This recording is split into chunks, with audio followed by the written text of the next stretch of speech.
वासुदेवाय।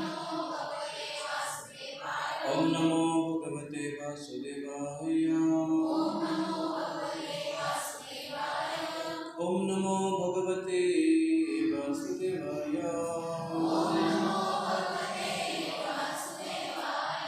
ओम ज्ञानतिमिरन्धस्य ज्ञानाञ्जनशलाकया चक्षुरुं मिलितं येन तस्मै श्रीगुरवे नमः।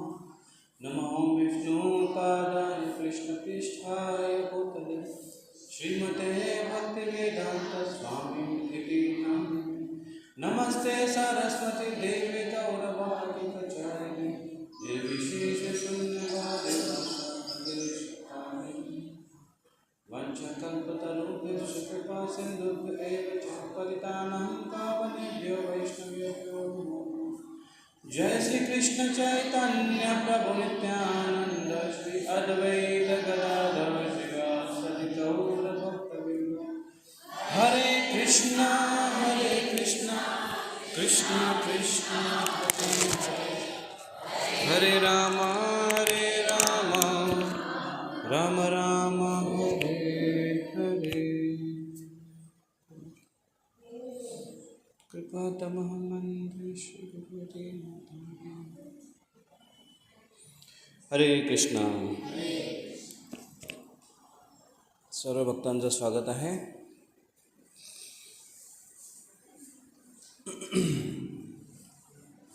आणि आजपासून आपण चर्चा करणार आहोत भगवान श्रीकृष्णांच्या लीला आणि भगवान श्रीकृष्णांच्या लीला या श्रीमद भागवतमच्या 10व्या स्कंदामध्ये असं वर्णन येतं।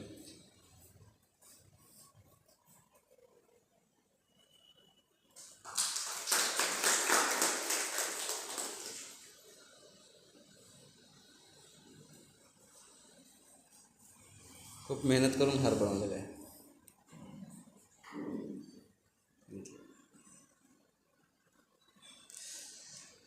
श्रीमद भागवतमचा 10वा स्कंद म्हणजेच भगवान श्रीकृष्णांच्या लीला यांचं वर्णन आहे।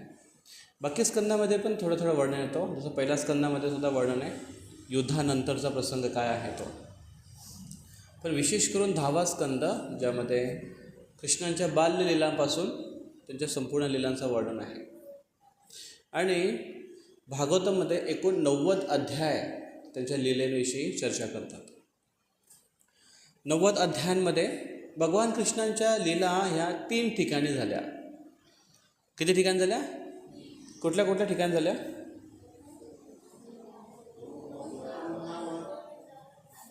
गोकुळ, वृंदावन, मथुरा, द्वारका, अजून 4 झाल्या। मग तर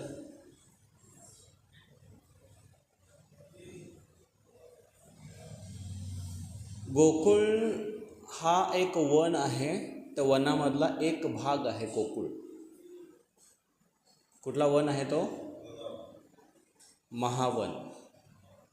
एकूण 12 वन आहेत, त्याच्यापैकी एक आहे महावन ज्याला म्हणतात, तो आहे।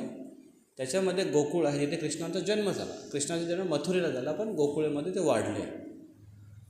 काही 1-2 लीला त्याने तिथे केल्या, 2-3 जणांना त्याने मुक्त पण केले। आणि त्याच्यानंतर ते आले दुसऱ्या वनामध्ये, त्याचं नाव आहे वृंदावन। प्रत्येक वनामध्ये काहीतरी एक विशेष आहे आणि त्या प्रत्येक विशेषतेनुसार त्या वनाला नाव पडलेलं आहे। जसं दुसरं एक वन आहे, त्याचं नाव आहे ताल वन। ताल म्हणजे काय? ताल नावाचा एक वृक्ष असतो, माहिती आहे? ताड म्हणतात, ताड। इकडे ताडी पितात, ताडी माहिती आहे? ताडी माडी विक्री केंद्र। म्हणजे ताडी जी आहे ती ज्या झाडाची निघते, असे उंच झाड असतो आणि त्याला वर असं एकदम गोल असा त्याचा चेहरा असतो, ते त्याचे पानं असतात। तर ती झाडं त्या वनामध्ये खूप आहेत, म्हणून त्याचं नाव आहे तालवन। एक वन आहे ज्याच्यामध्ये कोकिळा खूप ओरडते, कोकिळाचा आवाज खूप येतो, कोकिळा म्हणून त्याचं नाव आहे कोकिळवन. दुसरा एक वन आहे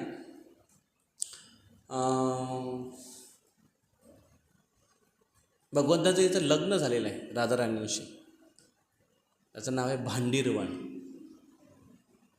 असे वन आहेत. तर एक एक वनाची विशेषता आहे. तसंच महावन हा विशेष महावन, जिथे कृष्णाचे बाल्यलीला घडल्यात. महावन, वनांमध्ये महा आहे तो. तर जसे लक्ष्मी आणि एक महालक्ष्मी, तसा वन आणि एक महावन.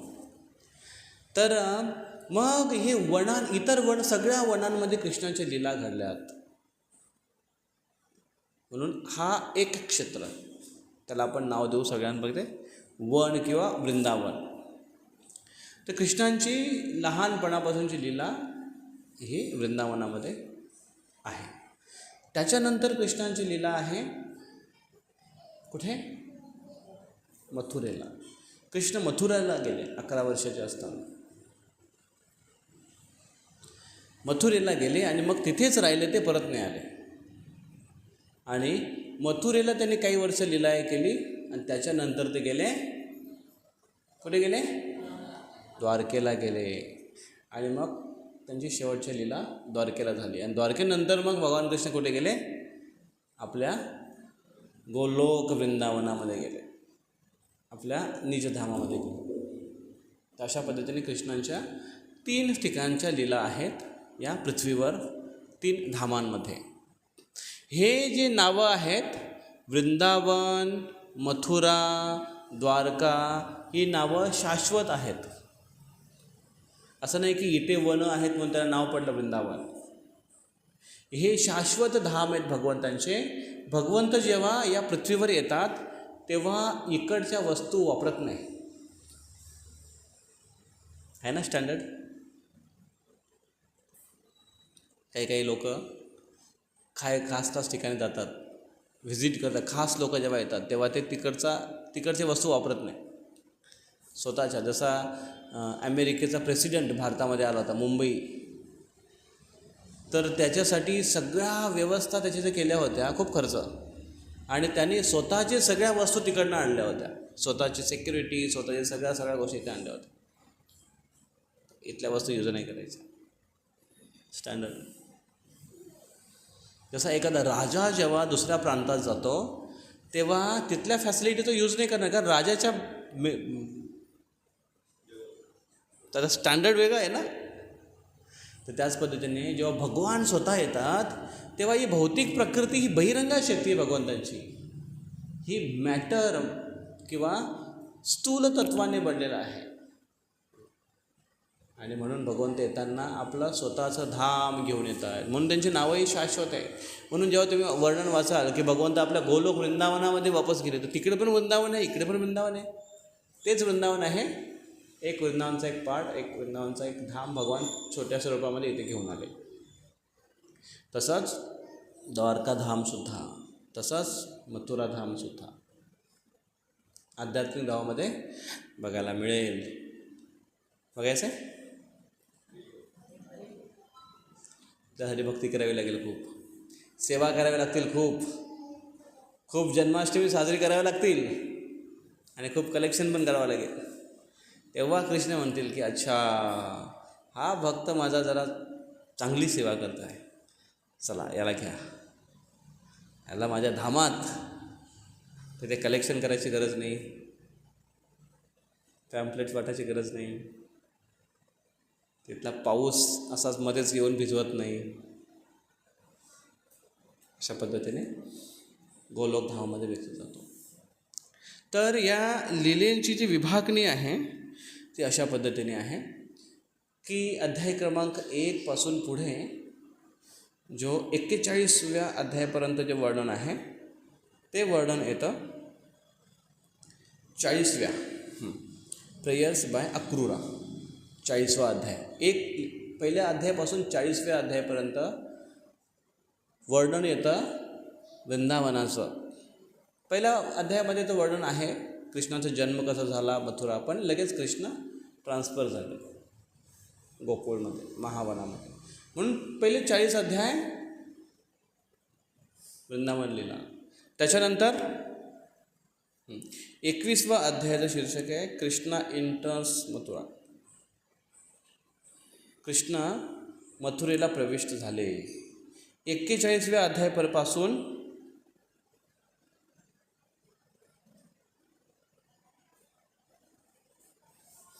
51व्या अध्यायापर्यंत ते मथुरेला राहिले. त्याचं वर्णन होतं, मथुरा लीलेचं वर्णन होतं. किती वर्ष झाले,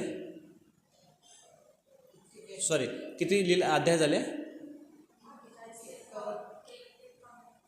51 झाले. किती राहिले?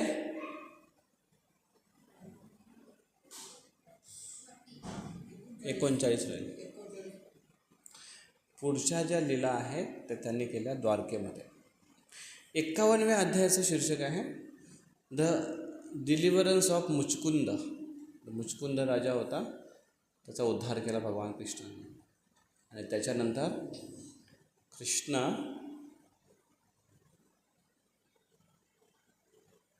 त्यांच्यावर जेव्हा आक्रमण झालं सगळ्या राजांचा, तेव्हा कृष्ण रण सोडून निघून गेले.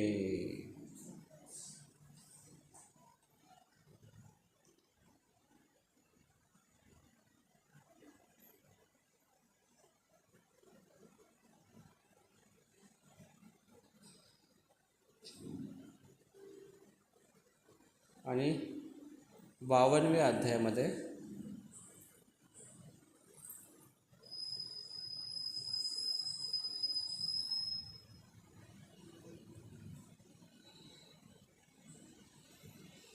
अध्यायामध्येच कृष्णनी जेव्हा जरासंध कालयवन यांनी दोघांनी एकत्र आक्रमण केलं, त्यामुळे कृष्णांनी आपली जी सारी जी प्रजा आहे त्यांना राजकुमार त्यांनी ट्रान्सफर करून द्वारकेला घेऊन गेले. द्वारकेला घेऊन गेले म्हणजेच द्वारका त्यांनी अगोदरच तयार केले होते. अशा पद्धतीने लीलांचं वर्णन 1 ते 40, 41 ते 51 आणि 52 ते 90 अशा पद्धतीने 3 विभागणी आहेत कृष्ण लीलांची. पहिल्या 41व्या अध्यायामध्ये कृष्णांच्या वृंदावनामध्ये जेवढे सगळ्या लीला झाल्या, सगळ्या असुरांचा वध केला वगैरे वगैरे वगैरे. आपण त्याच्यामध्ये 2 विभागणी करू वृंदावन लीलेमध्ये. तर वृंदावन लीलेमध्ये कृष्णाचा प्राकट्य, त्याच्यानंतर देवतांची प्रार्थना, त्याच्यानंतर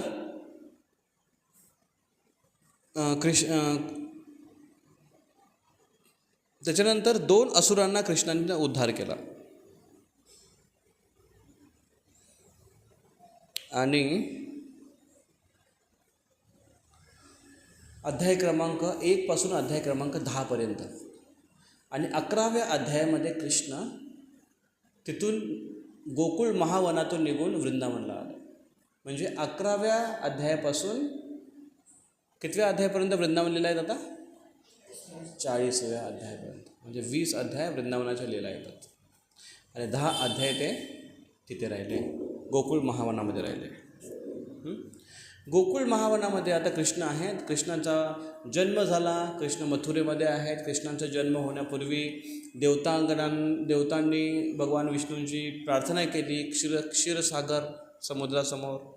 तिथे येऊन त्यांची आराधना केली आणि त्याच्यानंतर भगवान तिथे प्रकट झाले नाही. भगवंत प्रकट झाले नाही. भगवंतांनी फक्त एक टेलिग्राम मेसेज पाठवला ब्रह्माजींच्या हृदयामध्ये.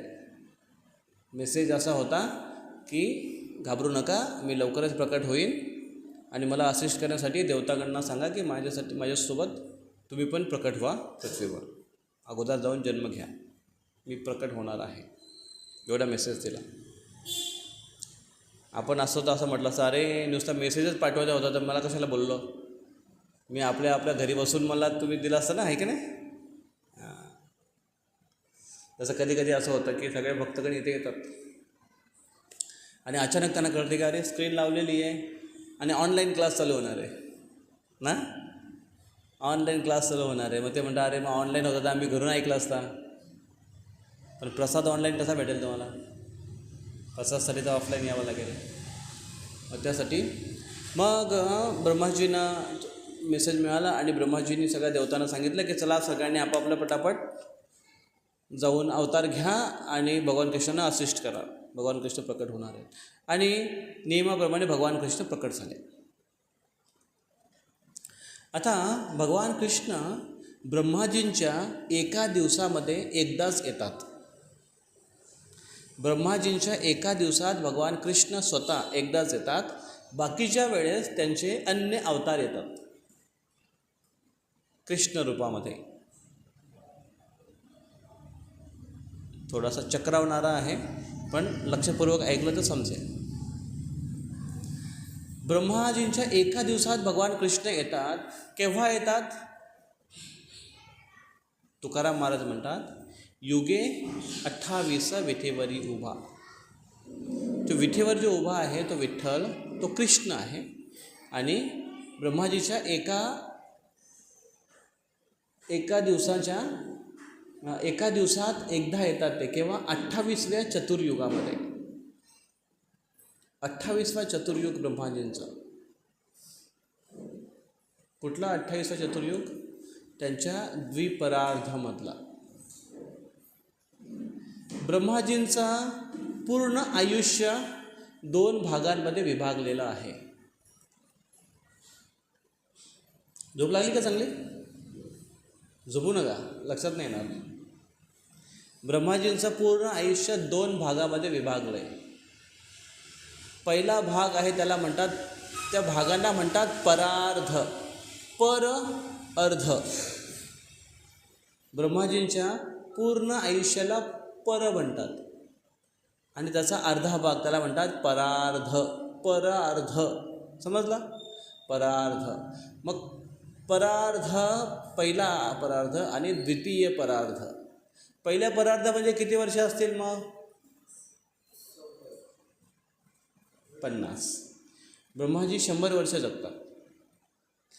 2 परार्ध म्हणजे 2 भाग झाले 100चे, म्हणजे 50.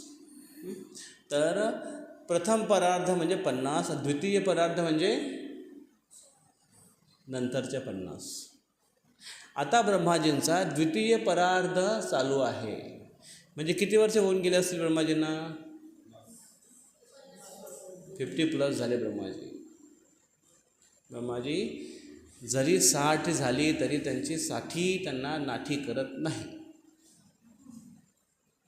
ब्रह्माजींचे 50 पहिले संपले, द्वितीय परार्ध सुरू झाला आहे.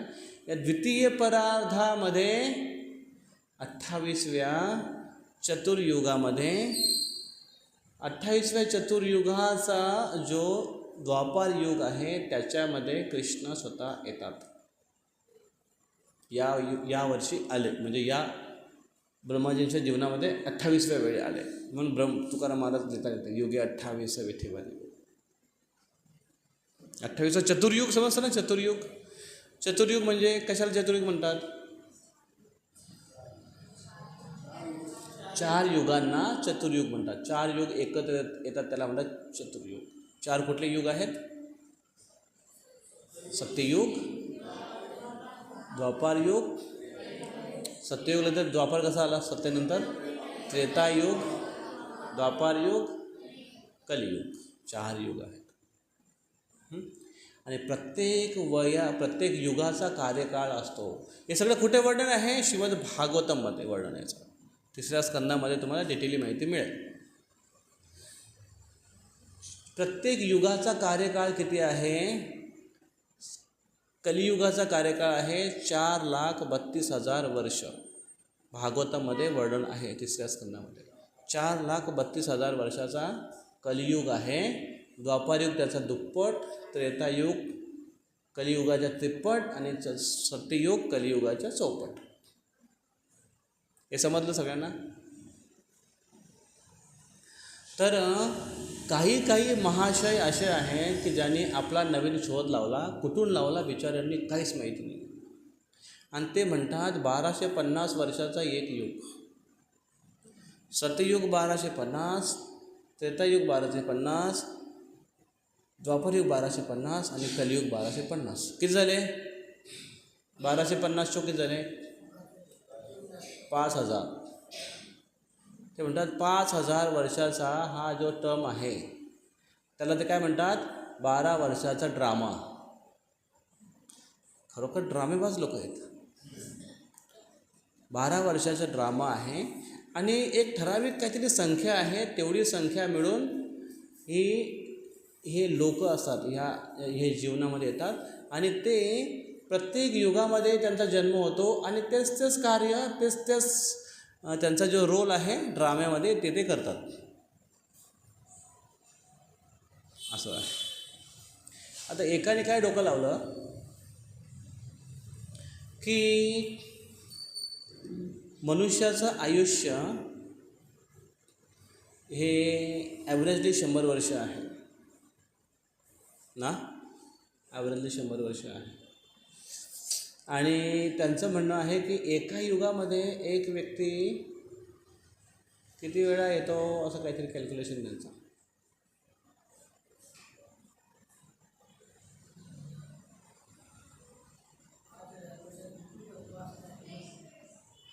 कितीतरी वेळा येतो तो एका युगामध्ये. आणि त्याने अंदाज काढला की ह्या युगामध्ये जर एक व्यक्ती ॲव्हरेजली 100 वर्ष जर जगण्याचा पकडला आपण, तर तो 4 युगामध्ये जर येत असेल तर त्याचं आयुष्य 8000च्या आसपास जातं, त्याचं कॅल्क्युलेशन. मग 5000 वर्षाचा हे युग कसं काय, ड्रामा कसं काय? आणि त्याला काय सोर्स आहे? काहीच नाही. आणि ते म्हणतात की वैदिक शास्त्र हे सगळं खोटं आहे. म्हणजे याला परिसीमा नाही आहे. तर अशा पद्धतीने काही पण थोतांड आपण ऐकण्याच्या अगोदर जर वैदिक शास्त्र जर आपण अभ्यासलं तर आपल्याला खरोखर ज्ञान मिळेल. आणि त्याच्यामधलेच बरेच लोक जे असे आहेत, विद्वान लोक आहेत की ज्यांना वैदिक संस्कृती माहिती आहे किंवा जे त्या तत्त्वज्ञानामध्ये खूप डीप गेलेत. ॲक्च्युली असेच एक व्हिडिओ बघितला मी, यूट्यूबवर असे बरेच व्हिडिओ होते. तर तो व्यक्ती ज्याने खूप डीप गेला त्याच्या फिलॉसॉफीमध्ये, तर त्यांना सापडलं की हे फार उलटं काहीतरी गणित दिसायला लागलं आहे. त्याला काय आणि अर्थ, कुठेही प्रश्नाच्या अर्थाला समाधान नाही आहे, समाधानकारक उत्तरच मिळत नाही आहे. आणि एकमेव तुम्हाला असं शास्त्र भेटेल, वैदिक शास्त्र आपले, की तुम्हाला प्रत्येक प्रश्नाचं उत्तर त्याच्यामध्ये मिळेल. प्रत्येक प्रश्नाचं उत्तर मिळेल. जर तुम्ही क्रॉस चेक केलं की हे असं काय, हे काय, त्याचा उलगडा तुम्हाला त्या पुराणांमध्ये होत जाईल. आणि एक गोष्ट सांगतो की जर तुम्ही एखादी सत्य गोष्ट मांडताय आणि थर्ड पर्सनवर तो चेकआउट करतो आहे, तर त्याने कुठे पण इन्क्वायरी करू द्या, त्याची लिंक कुठे ना कुठे लागेल. बरोबर? जसं मी समजा आज विचारलं आहे ना की काल तुम्ही सत्संगला आले नाही, का बरं नाही आले मागच्या सत्संगला? मग ते जर त्यांना यायचं नसेल किंवा त्यांनी म्हटलं की जाऊ द्या, झोपून जातो, आराम करतो, मग ते झोपले. पण ते म्हटले की नाही हो प्रभूजी, काल ॲक्च्युली प्रॉब्लेम असा झाला की मी काल तिकडे निघालो सत्संगसाठी आणि अचानक गाडी पंक्चर झाली आणि मग त्या ह्या याच्यावर गेलो आणि तिथे मी रिपेरिंग केली आणि त्याच्यानंतर असं झालं, त्याच्यानंतर तसं झालं, त्याच्यानंतर तसं. याला जर चेक केलं तर सापडेल कुठेतरी की कुठे काहीतरी गडबड आहे. पण जर एखाद्या व्यक्ती खरोखर सांगत असेल की नाही असं रिझन होतं त्याच्यामुळे मी आलो नाही किंवा कुठलंही कारण, आणि जर ते चेकआउट केलं तर खरोखर ते रिझन सापडेल आणि त्याला काही पण उत्तर द्यायची गरज नाही पडणार. म्हणून त्याच पद्धतीने वैदिक साहित्य जे आहे ते 100% खरं आहे, जे मागच्या आपण गीता कोर्समध्ये याच्यावर चर्चा केलेली आहे. तर मग असे चतुर्युगामध्ये 4 युग जे होतात, हे असे चतुर्युग किती वेळा येतात? 28वा चतुर्युग आहे. त्यावेळेस कृष्ण स्वतः जन्माला येतात, कृष्ण स्वतः प्रकट होतात, प्रत्यक्ष कृष्ण आपल्या धामामधून येतात.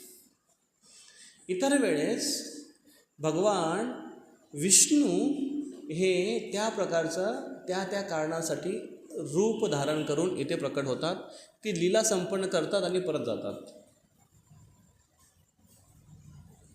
आणि अवतार घेण्यासाठी मुख्यत्वे या भौतिक जगामध्ये एक डिपार्टमेंट आहे, त्याला म्हणतात मेंटेनन्स डिपार्टमेंट. ते स्वतः भगवान विष्णू चालवतात. आणि ते कुठे निवास करतात? क्षीरोदक सागर, क्षीरोदकशाही विष्णू, ते हे कार्य करतात.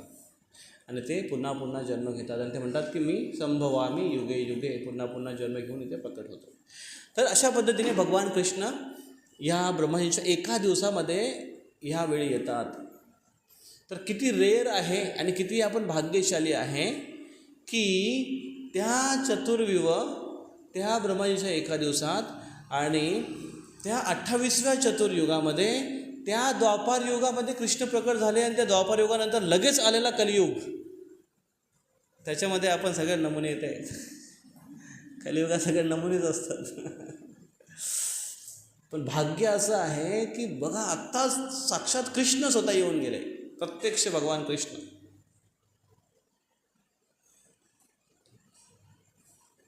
आणि ते जे कृष्ण येतात ज्या द्वापार युगामध्ये, त्याच येणाऱ्या कलियुगामध्ये तेच स्वयं कृष्ण गौरांग महाप्रभूंच्या रूपात येतात.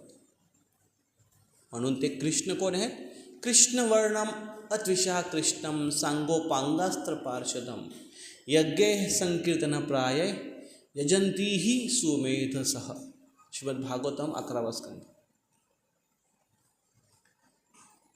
कृष्णवर्णम अत्विषा अकृष्ण, कुठल्या रंगाने आले? तेच कृष्ण, जे कृष्ण रंगाने आले होते द्वापार युगामध्येच, तेच कृष्ण आता कलियुगामध्ये अकृष्ण वर्ण, गौरवर्ण धारण करून आले आणि गौरांग महाप्रभूंची लीला करतात. कृष्णप्रेम सगळ्यांना वाटत आहे. तर अशा पद्धतीने हे भगवान कृष्ण, म्हणजे आपण एवढं भाग्यशाली आहे की ह्याच आता जस्ट आलेल्या द्वापार युगामध्ये आणि ह्याच कलियुगामध्ये स्वयं कृष्ण गौरांग महाप्रभूंच्या रूपात येऊन गेले. इतर वेळात किंवा इतर कलियुगामध्ये पण चैतन्य महाप्रभू येतात, गौरांग महाप्रभू येतात, पण ते गौरांग महाप्रभू गौर नारायण असतात. नारायण भगवान गौरांग महाप्रभूंच्या रूपात येतात, आपली लीला करतात आणि जातात, भगवान विष्णू. पण भगवान कृष्ण या पर्टिक्युलर ह्या कलियुगामध्ये स्वतः कृष्ण गौरांग महाप्रभूंचं रूप घेऊन येतात. मग भगवान विष्णू कृष्ण याच्यामध्ये काय अंतर आहे का? नाही. तेच कृष्ण, तेच गौर, तेच विष्णू. फरक आहे पण आणि नाही पण. फरक आहे कसा? फरक नाही कसा? कारण तेच विष्णू आहे, तेच विष्णू तत्वच आहेत. कृष्ण तेच विष्णू तत्वामध्ये प्रकट होतात, त्याच्यामुळे फरक नाही त्यांच्यामध्ये. जसं इथे एक मेणबत्ती आहे, त्या मेणबत्तीने सगळ्या मेणबत्त्या पेटवल्या, सारख्याच मेणबत्त्या आहेत. तर बाकीच्या मेणबत्त्यांमध्ये आणि ह्या मेणबत्तीच्या प्रकाशामध्ये काय फरक आहे का? सारखाच प्रकाश आहे.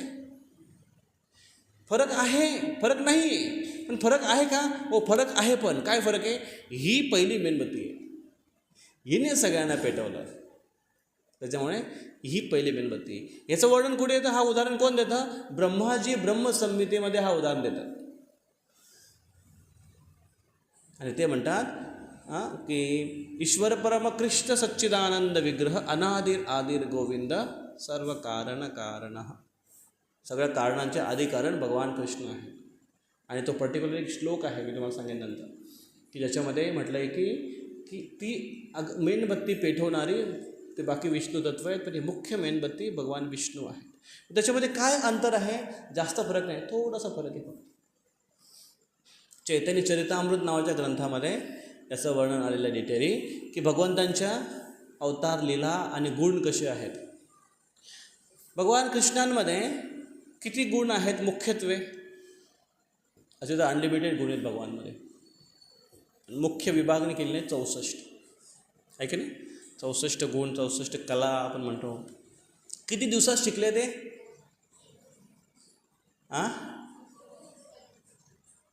त्यांना शिकायची गरज आहे. त्यांच्याकडनं सगळ्या कला वेद्या रिद्धी सिद्धी सगळं त्यांच्याकडून येतं. पण जेव्हा ते पृथ्वीवर लीला करायला येतात, कृष्णाची बाल्यलीला, तेव्हा मात्र ते 64 दिवसामध्ये 64 कला शिकतात. एका दिवसामध्ये एक कला कशी काय व्यक्ती संपन्न करू शकतो? इथे सगळ्यांना करताल शिकवण्याचा किती महिनाभर कोर्स झाला. अजून करतालचा समजा एकच आले, चिंग चिंग चिंग चिंग चिंग चिंग चिंग, दुसरं काय त्याच्या पुढे काही गेलंच नाही कोण. आणि मग फास्ट आला की मग काय tin tin tin tin tin tin tin tin tin tin tin tin tin झालं. बघा, एका दिवसामध्ये एक कला विकसित. विचार करा, बासरी वादन एका दिवसात, बोलण्याची कला, भरपूर कले म्हणजे भरपूर प्रकार आहेत. लेखन, हस्तलेखन, सुंदर हस्तलेखन आपण करतो ना. ते कुठला पेज असतो तो, दुरेगी पेज, काय काय म्हणतात त्याला, शुद्ध लेखन ते असतात ना, सिंगल. हां, तर त्याच्यामध्ये कृष्णानं असं काय, तेव्हा अशा काय व्यायाम होत्या झाडाच्या पानांवर, शुद्ध लेखन. कृष्णासारखं शुद्ध लेखन कोणाचं असू शकतं, विचार करा. तर अशा पद्धतीने कला कृष्ण शिकण्याची लीला करत आहे. 64 गुण कृष्णांमध्ये आहेत. विष्णूंमध्ये तर 64 गुण म्हणजे 100% गुण.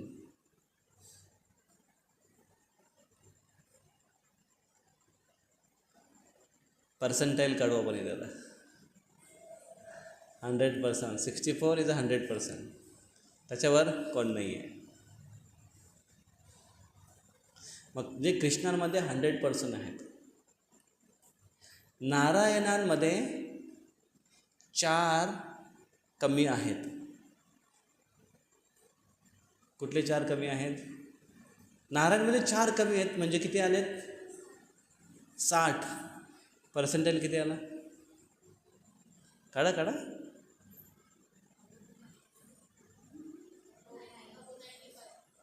92 के अराउंड, 92 लगभग पर्सेंटाईल. म्हणजे पर्सेंटेजने विष्णूंमध्ये किती गुण आहेत? 92% किंवा 60.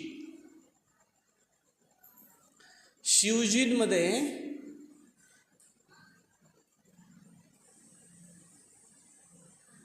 78 आहेत.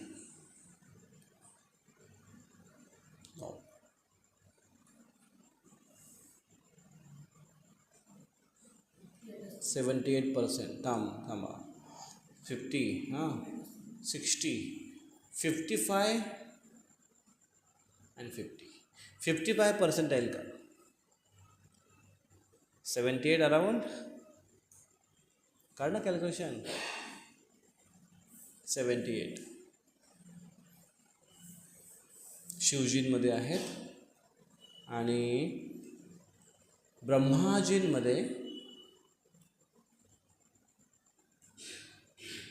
काहीतरी सुक्त 192, 80, not 80, 85 or something, or 78. काढताल पर्सेंटेज त्याला मोबाईलला तुझ्याकडे? काढ. 78 पर्सेंटाईल किती गुण?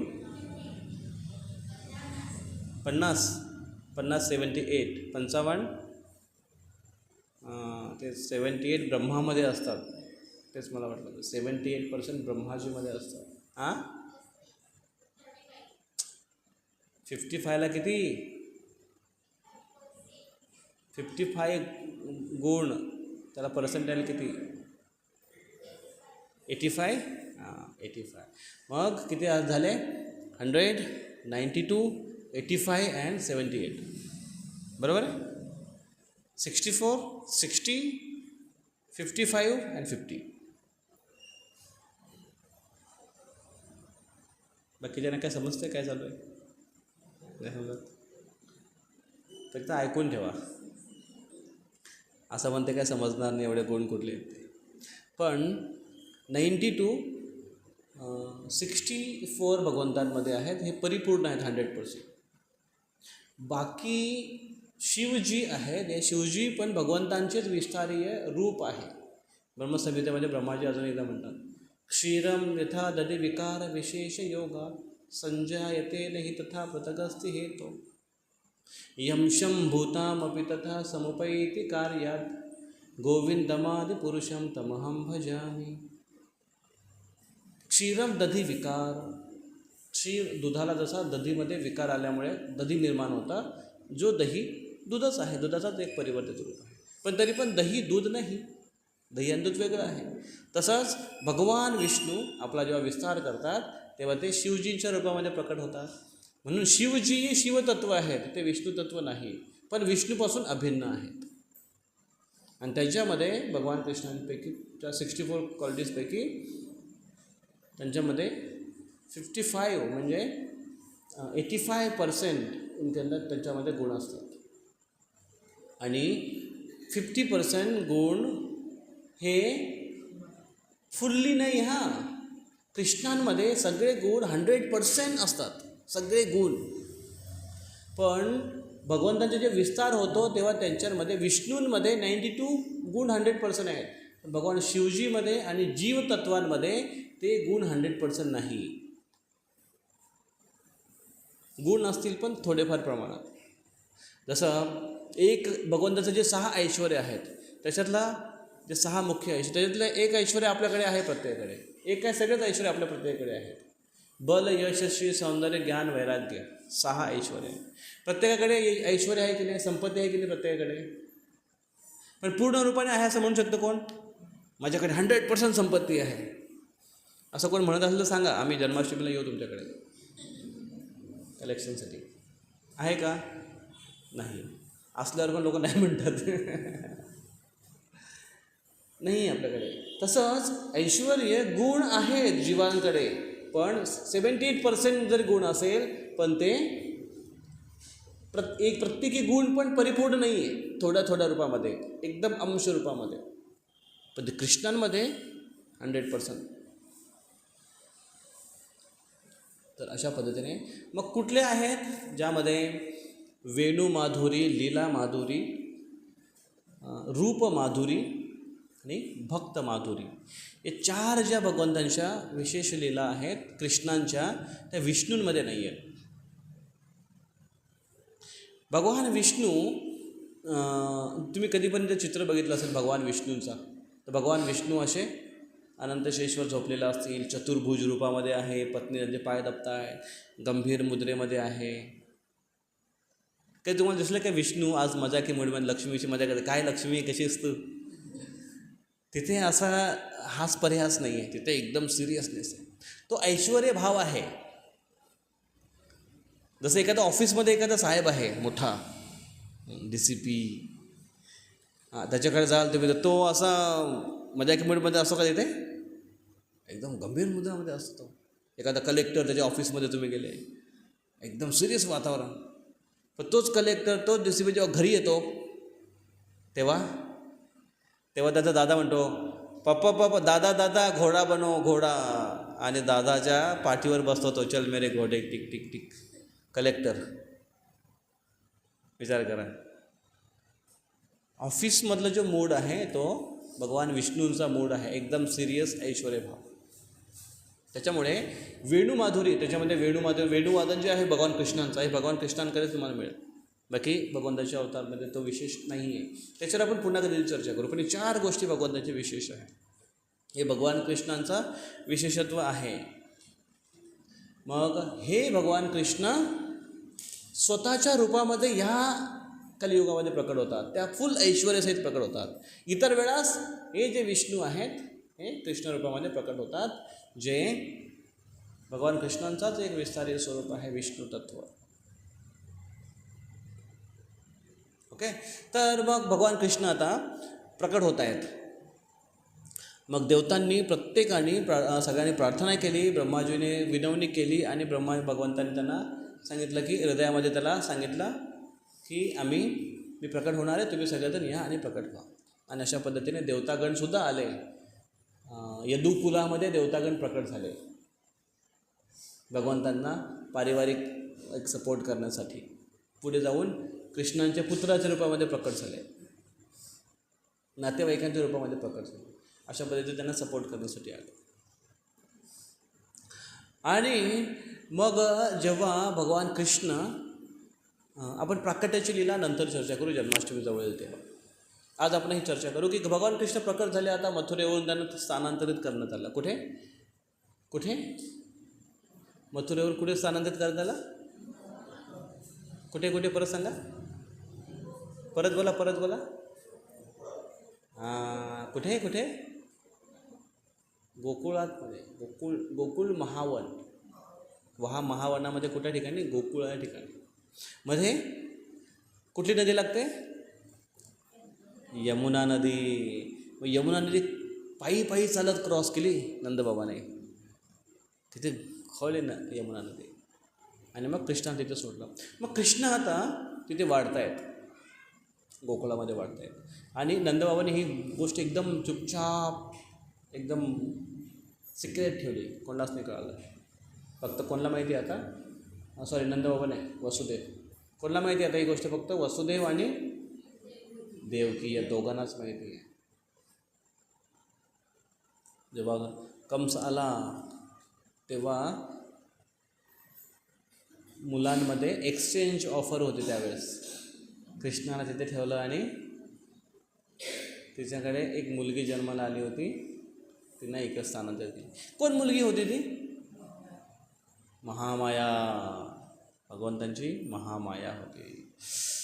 वास्तविक आचार्यगण म्हणतात की महामाया म्हणजे ही वास्तविक महामाया नव्हती, योगमाया होती.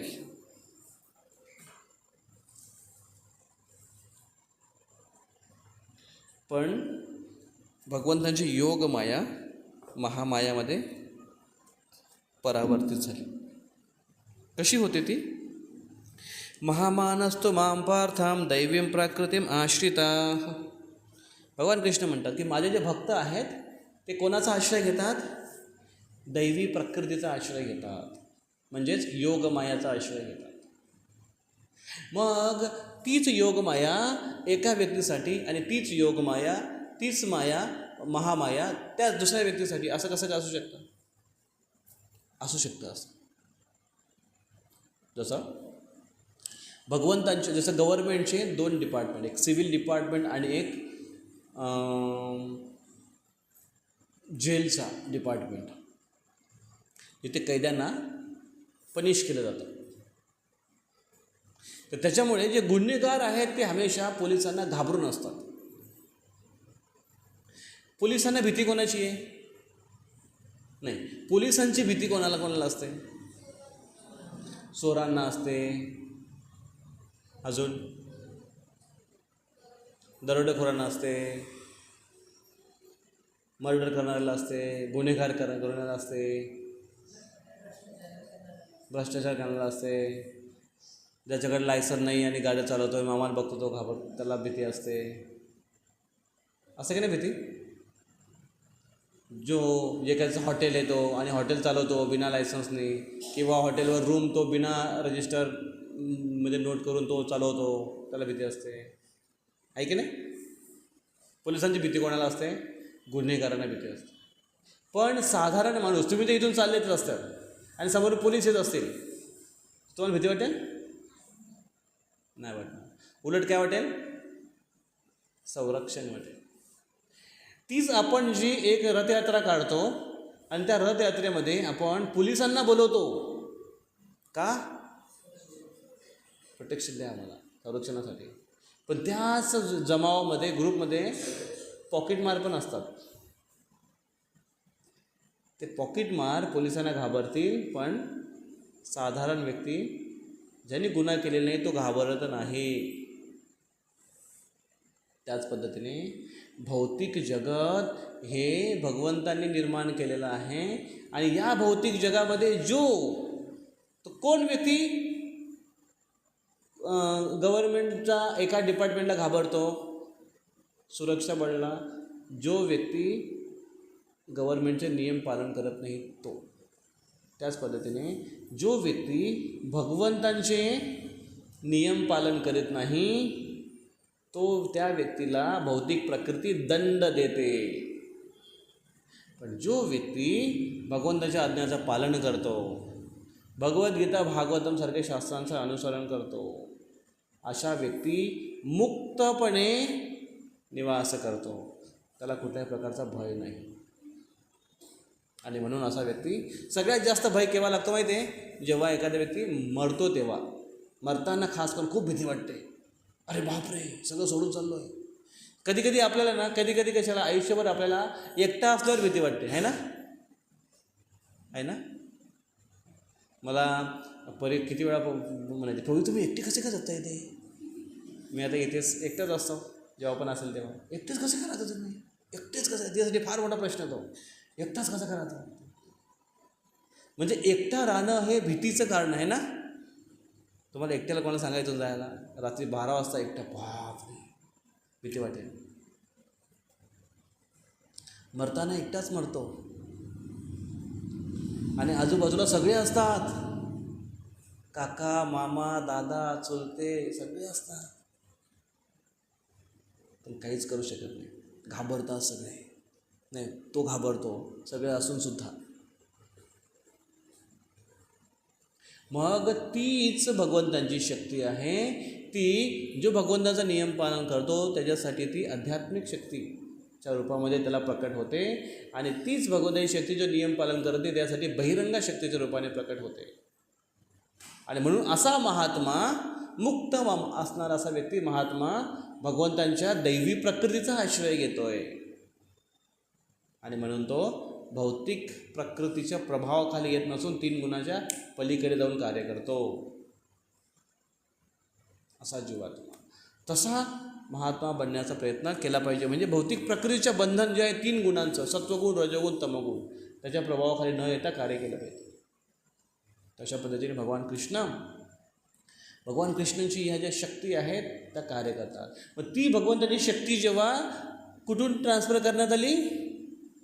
गोकुळातून. कुठे? मथुरेमध्ये. कोणाच्या द्वारे?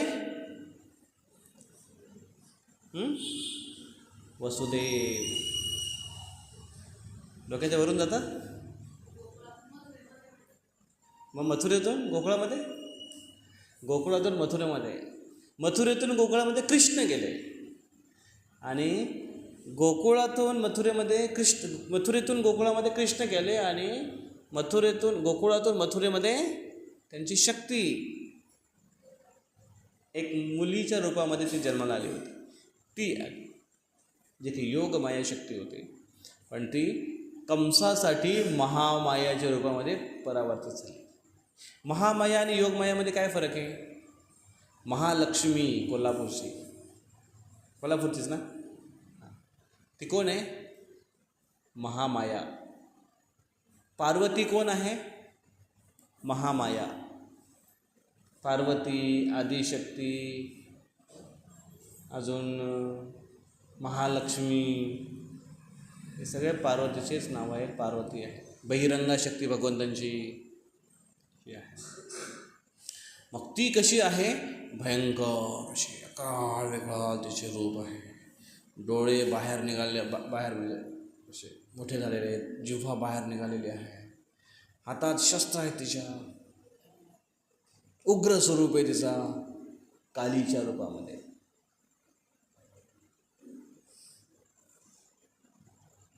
आणि मग जेव्हा कंसाने तिला बघितलं आणि कंसाने तिला मारण्याचा प्रयत्न केला तर त्याच्या हातातून ती सुटली आणि कुठे गेली? आकाशामध्ये. आणि तिचा आपला स्वतःचा रूप दाखवला, भयंकर रूप दाखवला. आणि ती कंसाला म्हणते, अरे मूर्ख. कंस लगेच बघायला लागला, कोणला म्हटली? कंसाला माहीत होतं मी मूर्ख आहे. जसं आता समजायचं इतर म्हटलं मी, ए संजय, तर कोण आवाज देईल? कोण इकडे बघेल? संजय.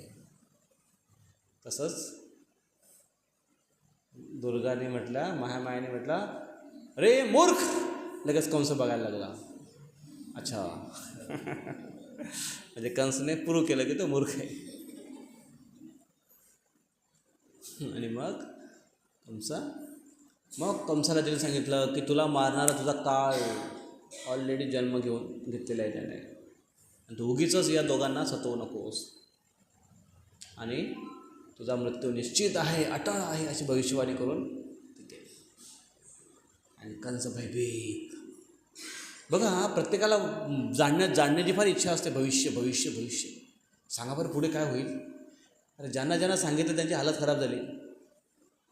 पुढे काय होईल जर त्याला माहिती नसतं कंसाला, तर मस्तपैकी जो चालला होता देवकीची आपली वरात घेऊन, आपल्या बहिणीची, नाही का, चाललं होतं व्यवस्थित आपलं, काय झालं नसतं प्रॉब्लेम.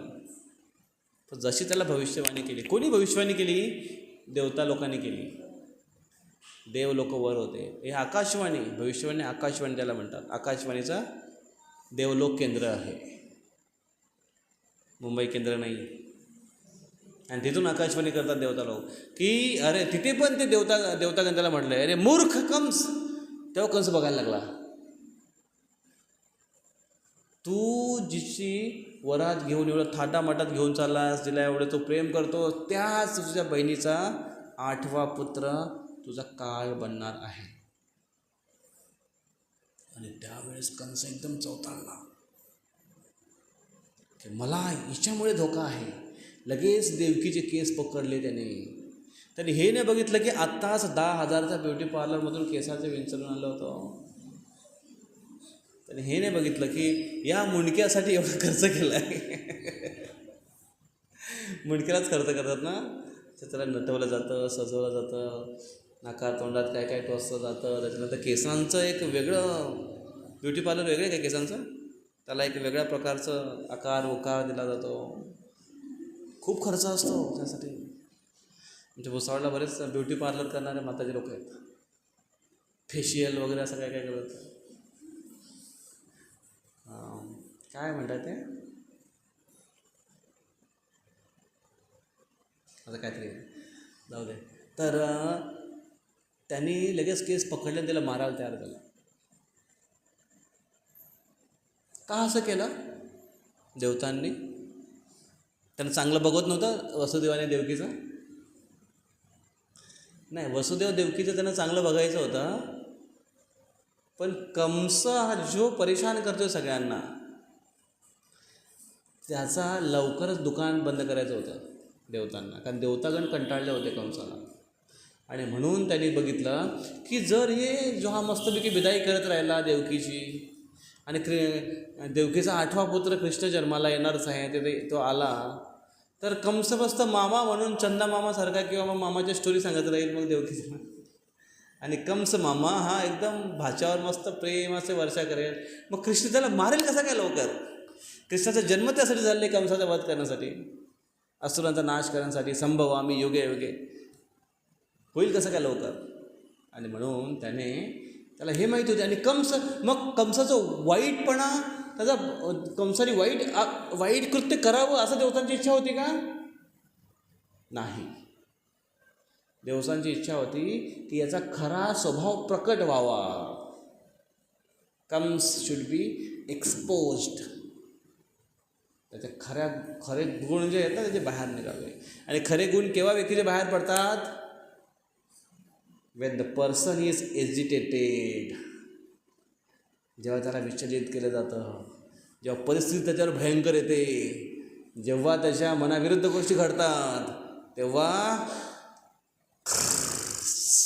खरा स्वर प्रकट होतो. काय मग जो व्यक्ती आपल्यावर खरंच खूप प्रेम करतो की नाही हे आपल्याला बघायला भेटतं.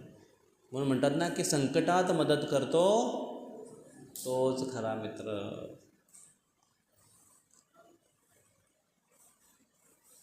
मैत्रिणीबद्दल असं काय म्हटलेलं नाही का सुविचार? कदाचित मदत करत नसतील संकटामध्ये. संकटात जी मदत करते तीच खरी मैत्रीण. तर मग कंसाचा खरा स्वभाव प्रकट व्हावा म्हणून, आणि खरोखर त्याचा खरा स्वभाव प्रकट झाला. आणि त्याने खूप त्रास दिला बहिणीला. 6 पुत्र ठार मारले. 7वा पुत्र कुठे गेला?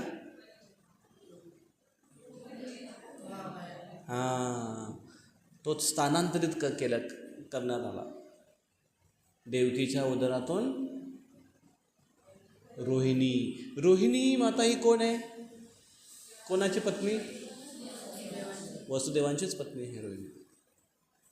वसुदेवांचीच पत्नी रोहिणी देवी. आणि त्यांच्यापासून मग तोच स्थानांतरित झाला आणि त्याच्यामुळे तो गर्भ नाश झाला अशी न्यूज पसरली. आणि मग 8वा पुत्र आता एकदम 8वा पुत्र म्हणजे आता खरी एकदम अटीतटी. आता हाच खरा काळ आहे, याला आता नष्ट करायचं आहे. आणि 8वा पुत्र जन्माला यायची वाट बघत होता कंस. आजच्या युगामध्ये जर अशी कथा करायला जाल तर आजचे लोक काय म्हणतील, अरे कंस एवढा मूर्ख होता का, न रहेगा बास न बजेगी बासुरी. पण नाही, कंस तेवढा नीच नव्हता की जो गर्भामध्येच बाळाला मारेल. कंस एवढा पण थर्ड क्लास लेवलचा पापी नव्हता की जो गर्भावर वार करेल स्त्रीसहित. हां, स्त्रीला मारायला तयार झाला होता,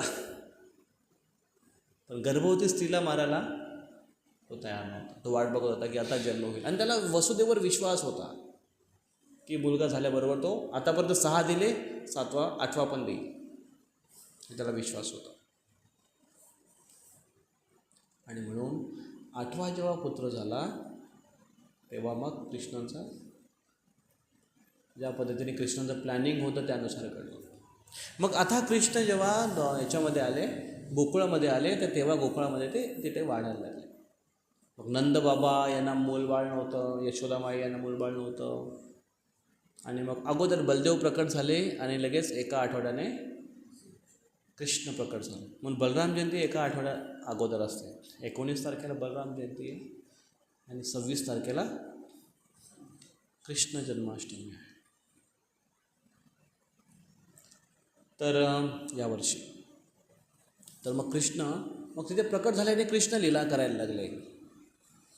लहान होते कृष्ण.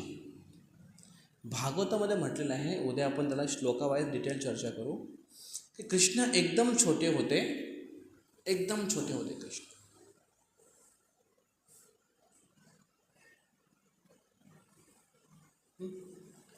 आणि तेव्हा मग कंस शोधत होता की जो माझा काळ जन्माला आलेला आहे, जी भविष्यवाणी झालेली आहे, तो कुठे असेल. आणि त्याने अंदाज काढला की कोणी सांगितलं जन्माला आला आहे बाळ, कोण माया, महामाया, मोहमाया नाही, मोहमाया नाही, महामायाने सांगितलं की जन्माला आला आहे. मग त्यांनी आयडिया काढली की जन्माला आला आहे म्हणजे आत्ताच जन्माला आला आहे असेल, आत्ताच जन्माला आला आहे. नाही तर अगोदर न्यूज कळाली असती, कारण याच्या अगोदरचा गर्भ तर गेलेला नाही आहे, काहीतरी गडबड झाली इथेच. आणि म्हणून त्याने विचार केला की लहान बाळांना मारणारी चाइल्ड स्पेशालिस्ट कोण आहे, तिला शोधा. म्हणजे हे चाइल्ड स्पेशालिस्ट मारण्यासाठी म्हणतोय मी, तुम्ही पेडाट्रिक बघून बघा.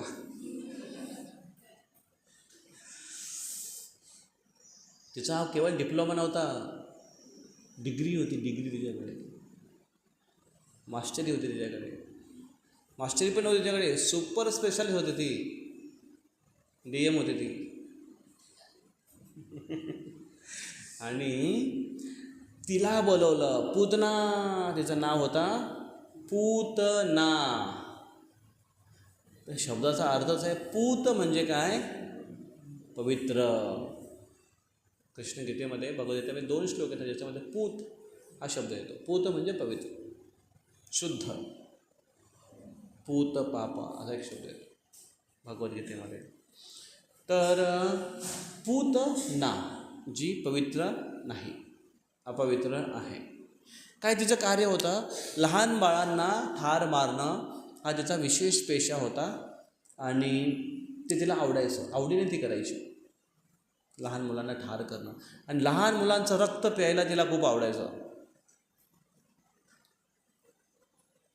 कशी होती ना लहान लहान बाळ. आणि म्हणून ती जिथून जिथून जायची तिथून लहान लहान मुलांना साफ करत द्यायची ती. आणि तिला आता ऑफिशियली ऑर्डर मिळाली की मथुरा मंडळमध्ये जा आणि लहान बाळांना ठार कर. जेवढे लहान बाळं असतील तेवढ्यांना सगळ्यांना ठार कर. आणि मग पुतना निघाले. आचार्यगण म्हणतात की पुतनाने पहिली सुरुवात कुठे केली, तर वृंदावनामध्ये मथुरा मंडळमध्ये मधून यमुना वाहते. यमुना नदी तिच्या पूर्व भागावर आणि पश्चिम भागावर, ईस्ट वेस्ट. तर ज्या तिच्या साईडला मथुरा हा शहर होता आणि दुसऱ्या साईडला वृंदावन, दुसऱ्या साईडला गोकुळ, महावन आणि दुसरे वन आहेत. तिने खास करून अशा एरियामध्ये मुलांना मारायला चालू केलं. भगवंतांची तिला अशी बुद्धी दिली, योगमायाची शक्तीने, की तिने अशी एरियामध्ये मुलांना मारायला चालू केलं ज्या एरियामध्ये कंसाचे सेवक, नोकरदार हे राहत होते. आणि त्याच्यामुळे त्यांचा सफाया झाला. पुढे वंश, असुरांचा वंश ठेवला नाही कृष्ण. आणि अशांना मारत मारत मारत मारत ती महावनमध्ये आली. तिला एक अंदाजा लागला की हे काय विशेष स्थान वाटतं आहे, इथे एक वेगळे व्हायब्रेशन्स आहेत. कधी कधी वाटतं आपल्याला असं व्हायब्रेशन्स, कधी अनुभव होतो. एखाद्या कुठल्या विशेष व्यक्तीला तुम्ही भेटाल तर म्हणतो अरे काय प्रसन्न वाटतं. किंवा एक मी यांना बघितलं होतं, एक मोठा कार्यक्रम होता संभाजीनगरला. तर तिथे एक गोविज्ञान परिषद होती ती. तिथे एक गोसेवक आले होते तिकडचे. तर ते जेव्हा असं व्याख्यान द्यायला उभे राहिले, त्यांच्याकडे बघून एक विलक्षण एक वेगळी चमक त्यांच्या चेहऱ्यावर दिसली. अशी एकदम सट्टावटवीत आणि एकदम वेगळं असं वाटतं की तेज बाहेर निघतं. खरोखर मला असं वाटलं की बरं बाकीच्या पण जणांना बघायचो मी, पण त्यांच्या चेहऱ्यावर एक वेगळंच जाणवत होतं. तर तसं आपल्याला जाणवतं बऱ्याच ठिकाणी. आणि कधी कधी तुम्हाला असे लोक दिसतील की त्यांना बघूनच तुम्हाला असं वाटतं की अरे, अशा निगेटिव्ह व्हायब्रेशन्स तुम्हाला खूप वाटतील. असं वाटतं कधी कधी. निगेटिव्हचा अनुभव खूप लोकांना असेल, पॉझिटिव्हचा फार कमी. निगेटिव्ह कारण निगेटिव्ह व्हायब्रेशन्स आपण लगेच ओळखतो ना. का लगेच ओळखतो माहिती आहे का? कारण ते इथेच आहेत म्हणून ते ओळखायला सोपं जातं. निगेटिव्ह. जर तुम्ही गोड खाल्लं नाही तर गोडची चव कशी काय ओळखाल सांगा. जर तिखट खाल्लं नाही तर तिखटची चव कशी काय ओळखाल सांगा. तुरट जर खाल्लं नाही तर तुरटची चव कशी काय ओळखाल सांगा. पानचट म्हणजे काय माहिती? पानचट सांग परी, सांग पानचट म्हणजे काय? नाही माहिती तिला पानचट, कारण तिली पानचट. हां पानचट म्हणजे पाण्यासारखं नसतं असंच. खाण्यामध्ये पानचट ठीक आहे, पण वागण्यामध्ये पानचटपणा नाही चालत. काय पानचटपणा करतं. पण हे जर मुलांना तुम्ही लहानपणा विचारा तर पानचटपणा तो काय असतं नाही माहिती ना त्यांना. त्याच्यामुळे कोणी करत असेल पानचटपणा तरी त्यांना कळणार नाही.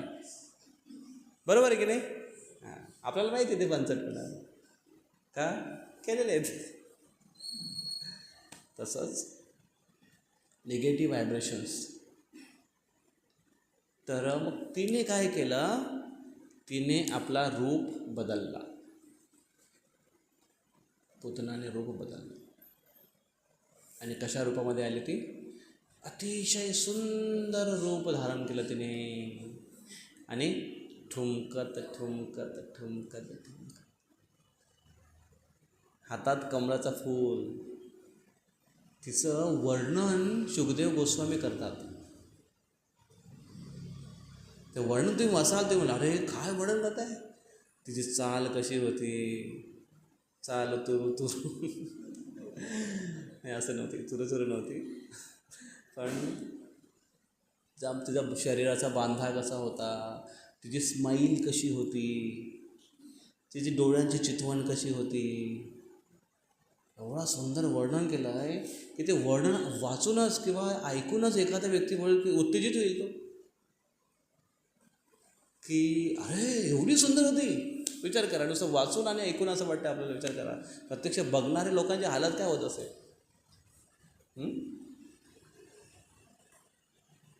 काय होत असेल हालत त्याची, पुढच्या वेळेस बघू.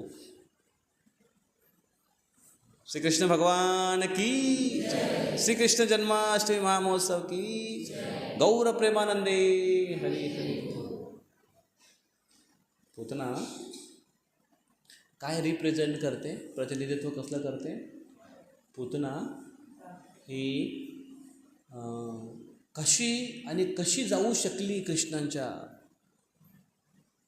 याच्यामध्ये, घरामध्ये, आणि कसं कृष्णाला घेऊ शकली ती. कारण शक्यतो कुणीही स्त्री आपल्या बाळाला कोणाच्या पण सणाला लावू देणार नाही. कसं काय लावू देईल. जर बाई एखादी आली तुमच्या घरात, तर म्हणते की माझं दूध पाजा तुमच्या बाळाला. पाजाल कोण, कसं पाजेल ते, कसे काय गेले ते. पूतना ही पूर्वजन्मातली कोण होती, तिला काय गती मिळाली, आणि जेव्हा तिचा उद्धार झाला तेव्हा आचार्यगण चर्चा करत आहेत की कशी आकाशातून कशी वृष्टी झाली. जी पापी पॉयझनस भयानक ती विष घेऊन आली होती, पण तिच्या शरीराला सुगंध कसा यायला लागला. शरीराला सुगंध येतो कधी आपल्या, नाही. म्हणून याच्याविषयी चर्चा करू आपण पुढच्या सत्रामध्ये. हरे कृष्ण.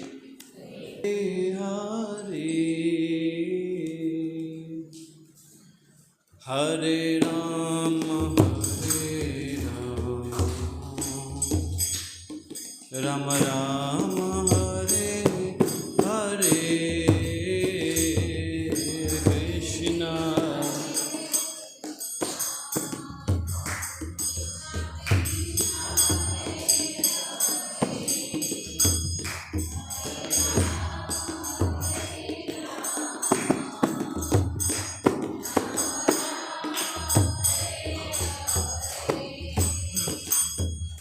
कृष्ण हरे कृष्ण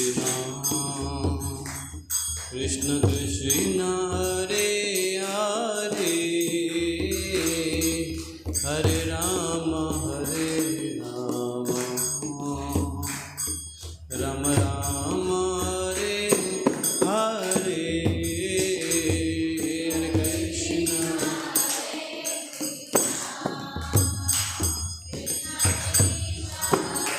हरे हरे राम राम राम हरे हरे, हरे कृष्ण कृष्ण कृष्ण हरे हरे, हरे राम राम राम हरे हरे, हरे कृष्ण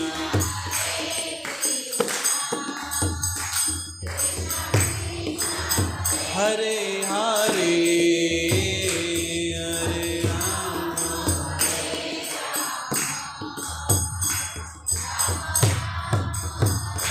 हरे, हरे कृष्ण कृष्ण कृष्ण हरे हरे,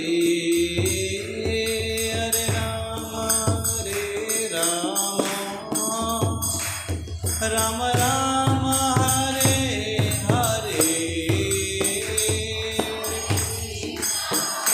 कृष्ण कृष्ण कृष्ण हरे हरे, हरे Ram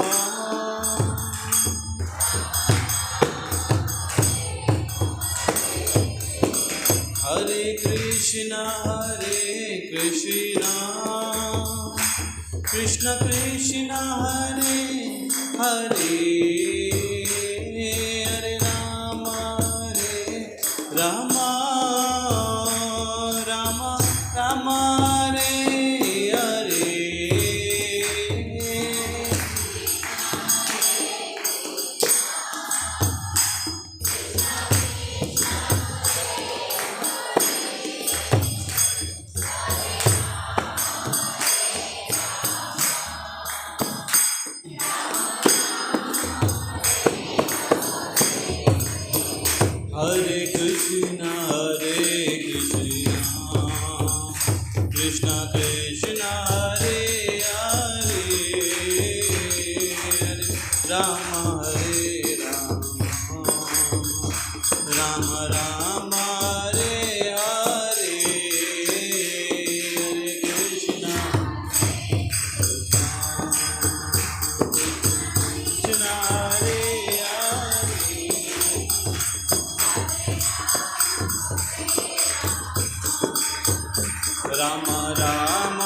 Krishna Hare Hare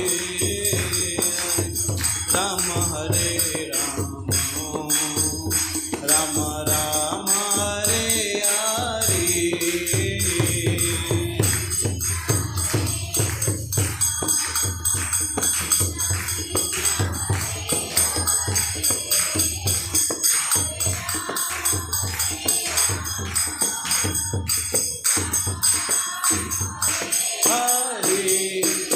Hare Krishna Krishna Krishna Hare Hare Hare Rama Rama Rama Hare Hare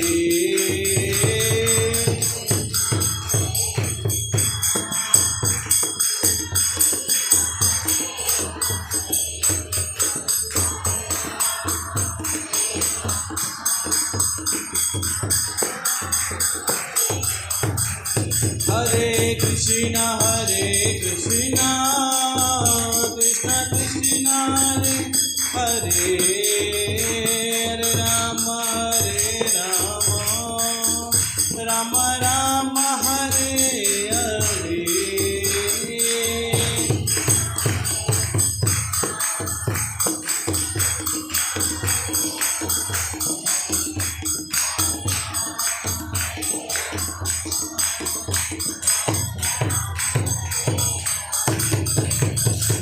Hare Krishna Krishna Krishna Hare Hare Hare Ram Ram Ram Hare Hare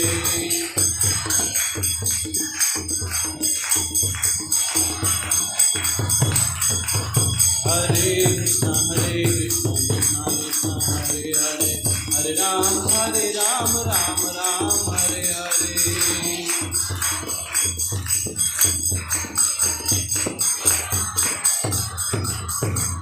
Hare Krishna Krishna Krishna Hare Hare Hare Rama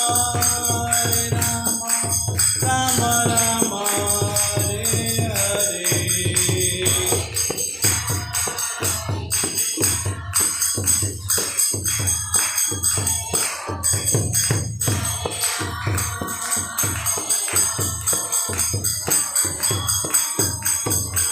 Jaya Radha Murlidhar Radha Murlidhar Radhe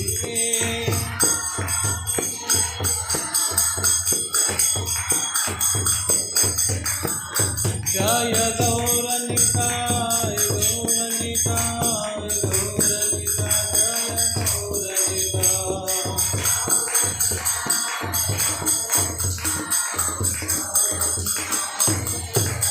Jaya Gauranika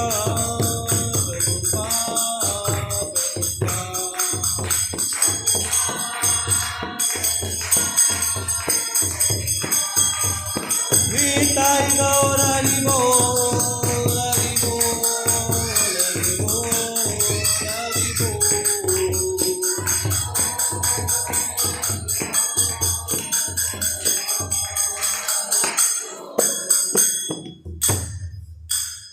Shri Harinam Sankirtan ki Jai